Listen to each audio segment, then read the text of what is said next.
Nobody likes Malcolm's family. Not their friends, not the neighbors, not the town. Hell, they don't even like each other. But why is that exactly? Well, today I'm gonna go over everything that made the no last name family the most hated in town.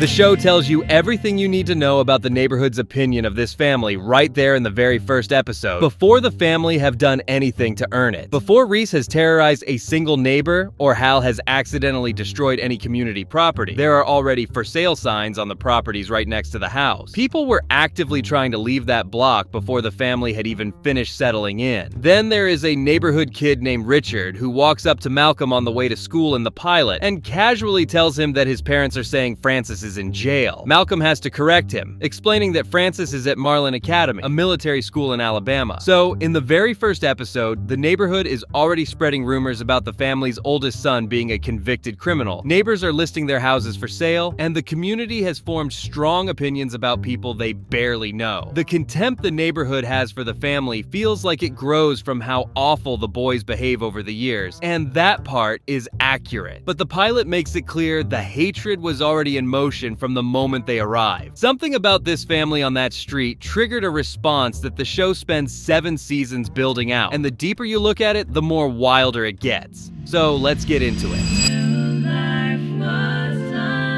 The reason the family ended up on that street is clear. They could not pay the rent on their downtown apartment. Hal and Lois moved into the house while Lois was pregnant with Malcolm because they needed somewhere cheaper, and this was what they could afford. And the house isn't the best. Every other property on that block had air conditioning, multiple floors, a terrace, and a swimming pool, while their house sat there looking like it belonged on a completely different street. Malcolm was born on the front lawn, Dewey was born in the backyard, Jamie was born in Hal and Lois's bedroom. The boys shared a single bedroom with no air conditioning, which must have been hell. And the neighbors felt that gap from the very first day. And while nobody brought it up directly to them, it ran underneath every interaction the family had with those people for years. There is a very specific kind of resentment that builds when one house on a carefully maintained block visibly falls behind everything around it. And the no last name family was that house constantly. That economic gap was present from the beginning, and the neighborhood registered it right away.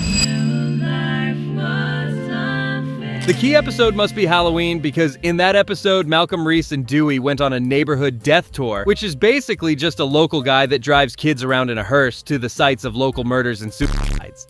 But he slows down in front of their own house, and the driver announces it as the site of one of the most gruesome multiple murders in the state. Hal completely falls apart when he finds out. I don't like murder. Maybe that's something you should know about me.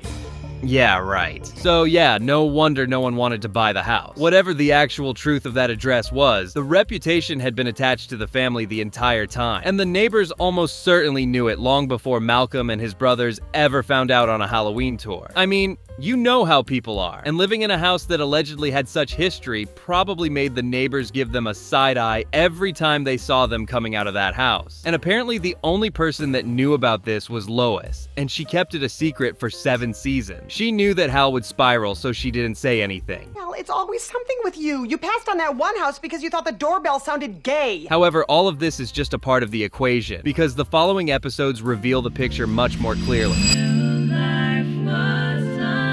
The episode Halloween Approximately in season 2 has a moment that sums up the whole community dynamic in seconds. Hal is furious about a driver who keeps speeding down their street, so he calls a neighborhood meeting, shows up with sign-up sheets, and starts laying out his plan for a coordinated stakeout. The neighbors turn on him before he can even start. One person tells him to clean up his yard, another says if he hates the driver, he should just move away, and when Hal tries to redirect by explaining the meeting is about the speeder, a neighbor tells him plainly that their meetings are always about him, and that he is the sole reason they get together at all. Then a granny in the crowd delivers this line. How would you like it if you scrimped and saved all your life to live in a nice neighborhood, and then a bunch of godless monsters moved in and destroyed all your dreams?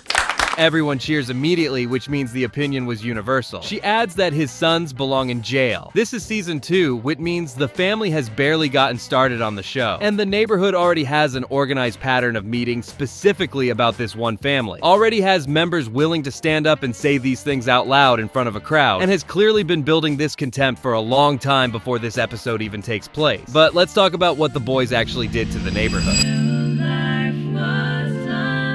To be fair to the neighbors, the boys did give them real and documented reasons to be furious across the year. The same Halloween episode shows you what happens when Malcolm, Reese, and Dewey get access to a homemade rooftop slingshot. Over the course of one night, they fire eggs, shaving cream balloons, muddy water balloons, cans of spray cheese, a frozen chicken, dirty diapers, and things stuffed with gutter gunk at neighbors and anyone else who happened to be outside. A man grilling burgers gets spray cheese to the face. A nicely dressed man takes a muddy water balloon that knocks him off his feet. A jogger takes 3 dozen eggs while trying to dodge them. A couple on a blanket gets covered in shaving cream and feathers. And all of this is one night. What makes it even more bizarre is the season 7 Halloween episode, where Lois runs through the full list of things Reese and Dewey are specifically banned from doing. However, you remember the time they evacuated the entire town? Yeah, let's talk about that.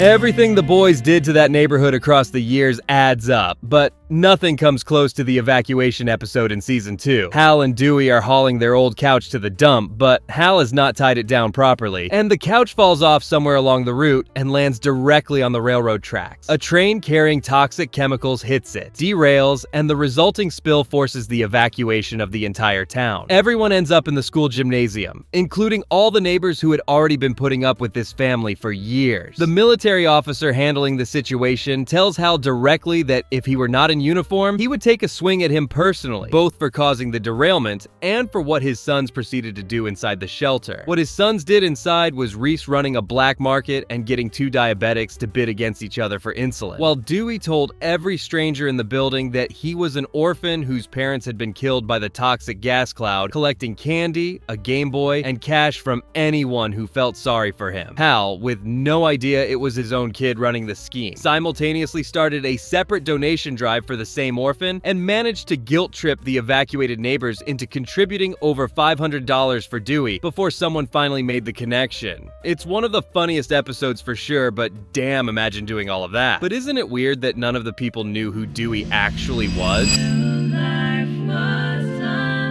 The neighbors in that gymnasium had been living next to this family for years, attending organized meetings specifically about this family and calling the boys a menace to the entire neighborhood. They could not recognize Hal's own son when he was sitting in the same room running a sympathy scan. Hal had to raise over $500 for Dewey before anyone connected the two of them. The organized contempt that neighborhood had built for this family was running almost entirely on reputation and gossip, rather than any real direct knowledge of who these people actually were. The Stilts episode in season 6 makes the same point from a different angle. A neighbor shows up at the house with a police officer and claims the family has been robbing him all week, then adds a specific theory that the family keep having babies every few years, specifically so the kids can fit through windows to break in. What makes that scene funny though is that Jamie actually had been stealing from his house, but the neighbor had arrived at the right conclusion through pure speculation, inventing a motive with zero evidence. That kind of accidental confirmation probably felt like proof of everything the neighborhood already believed. But do you remember what the neighbors did when the family went on vacation?